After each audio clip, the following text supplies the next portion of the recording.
Hi Learnpress user. Do you want to update or edit users' data in bulk? We have just released Learnpress Custom User Import plugin that can import users and register to courses from CSV files.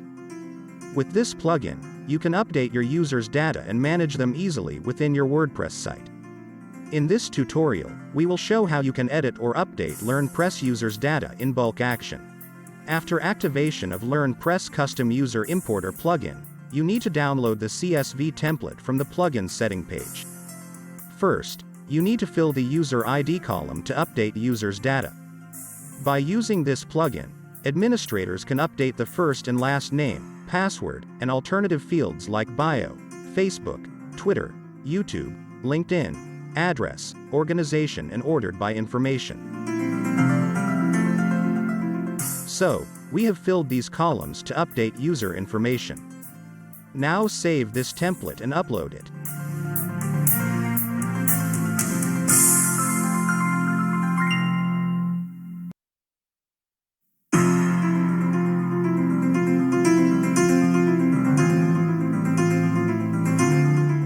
That's it, you have successfully updated the Learnpress users' data.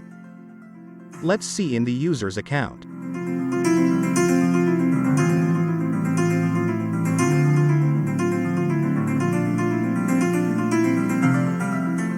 So thank you so much for watching this video. Please subscribe to our channel for more updates on Learnpress Custom User Importer plugin.